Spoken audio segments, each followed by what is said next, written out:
সাধক ঠাকুরের কাছে জানতে চাইছে যে আমার সাধনার সফলতা কি করে আসবে, বৃদ্ধি কুশল কিভাবে হব। ঠাকুর তাকে জিজ্ঞেস করেছিলেন যে আপনি কার সাধনা করেন। তিনি বলেন তিনি অগ্নির উপাসক। ঠাকুর তাকে তখন বলেন যে অগ্নি শব্দটা কোথা থেকে এসেছে জানেন? অগ্নি শব্দটা অভাদ্র থেকে এসেছে, যার অর্থ ঊর্ধ্বগতি।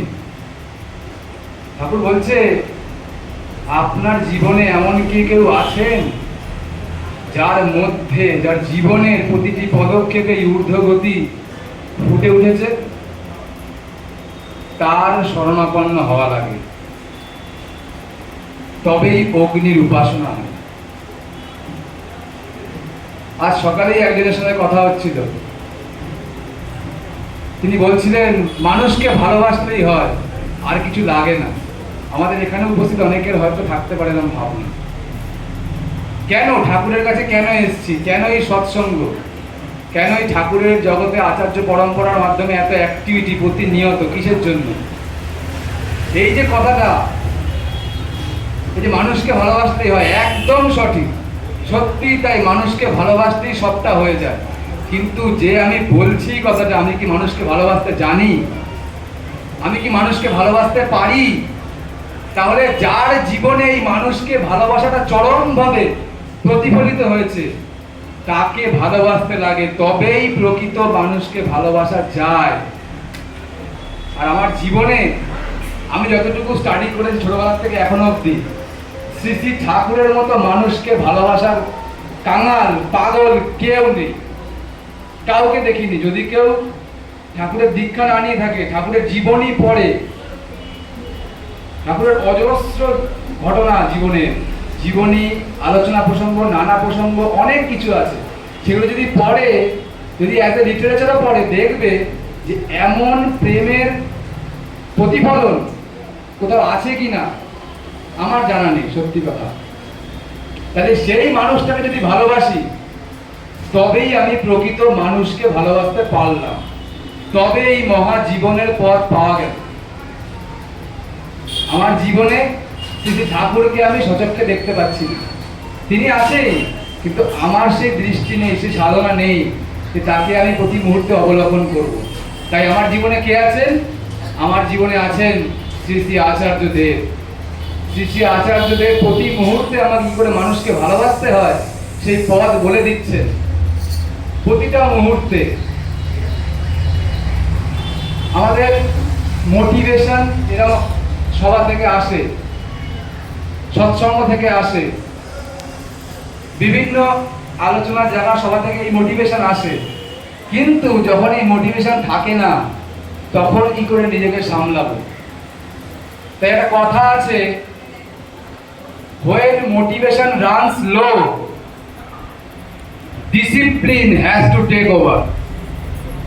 যখন মোটিভেশন মানে এই যে প্রেরণা, এখন সব জায়গায় আমরা ইউটিউবে দেখি, সব জায়গায় দেখি মোটিভেশনাল স্পিকার, আমিও দেখেছি, প্রচুর দেখেছি, এবং দেখায় মোটিভেশন আসে কিন্তু স্টে করে না। আমি ঠাকুরকে ধরেও ঠাকুরের বিধিবিধানে চলিনি। সবার যেরকম ধারণা ঠাকুরকে নিয়ে, ইষ্টবিধি নিয়ে, আমারও সেরকম ধারণা ছিল,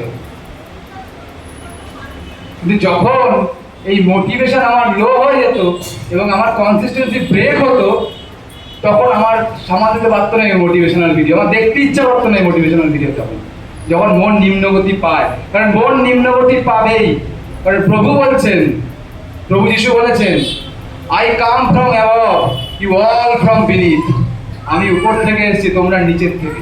মানে আমাদের মন নিম্নগামী সর্বদা। তাই ঠাকুর বললেন, সর্বপ্রথম আমাদের দুর্বলতার বিরুদ্ধে যুদ্ধ করতে হবে, বীর হতে হবে, সাহসী হতে হবে। তারাও যত শীঘ্র পারো ওই অবসাদ উৎপাদক ভ্যাম্পায়ারকে, ভ্যাম্পায়ার এক জাতীয় বাদুড়, যে নির্বিবাদে মানুষের ঘুমন্ত অবস্থায়, জীবজন্তু ঘুমন্ত অবস্থায় রক্ত শোষণ করে নেয়, সেই দুর্বলতাও ঠিক তাই, প্রতি মুহূর্তে আমাদেরকে এই নিম্নগামী করে রাখছে। তাই তার বিরুদ্ধে যুদ্ধ করতে হবে। তো আচার্যদেব আমাদের প্রতি মুহূর্তে এমন এক অনুশাসনের মধ্যে বেঁধে রাখতে চাইছেন, যাতে আমরা এই পরিবেশের যে দুর্বল অবস্থা, সব সময় পরিবেশমুখী হয়ে যাচ্ছি আমরা। আমার যে আদর্শ, আমার যে কৃষ্টি, আমার যে সংস্কার, তার দিকে যেতে পারছি না, এই কারণে পরিবেশ। আর সেই পরিবেশের মাঝখানে এই যে আজকে সভা, এখানে যে কোর্স করা হচ্ছে, প্রতিনিয়ত যে কাজ চলছে, অন্তরালে মানুষ যখন ইষ্টভীতি করে, ধ্যান করে, প্রার্থনা করে, এই যে অনুশাসন, এই অনুশাসনে আমাদের মনটা লড়াই করা শেখে। তখন মোটিভেশন যখন থাকবেও না, আমি অনুশাসনই আমাকে বাঁচাবে।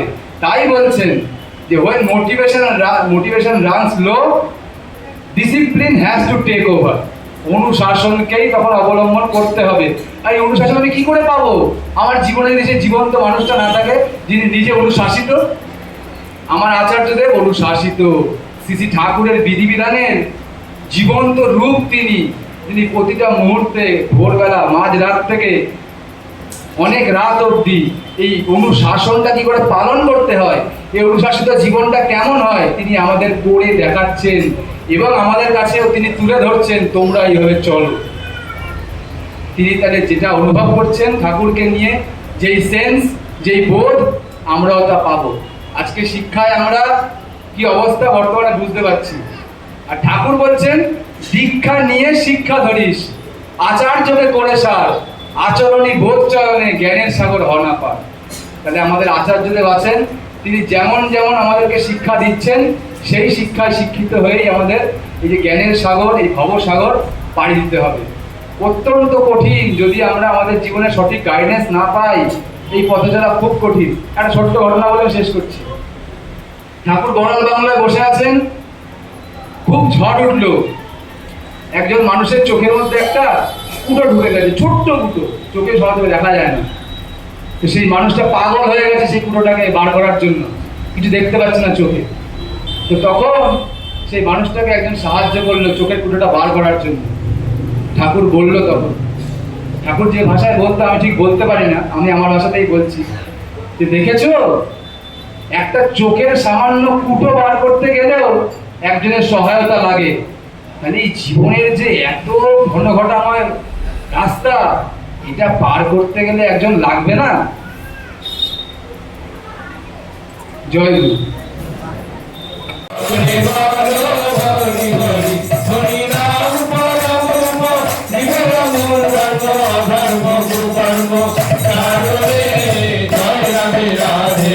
কৃষ্ণ কৃষ্ণ গোবিন্দ গোবিন্দ জগৎজননী সৃষ্টি বড়মাগি, পরমরাধ্য জগৎজননী সৃষ্টি বড়মাগি, পরম পূজ্য পাদ সৃষ্টি বর্দাগি, পরম পূজ্য পাদ সৃষ্টি বর্দাগি, পরম পূজ্য পাদ সৃষ্টি বর্দাগি, পরম পূজ্য পাদ সৃষ্টি আচার্য দেব কি, পরম পূজ্য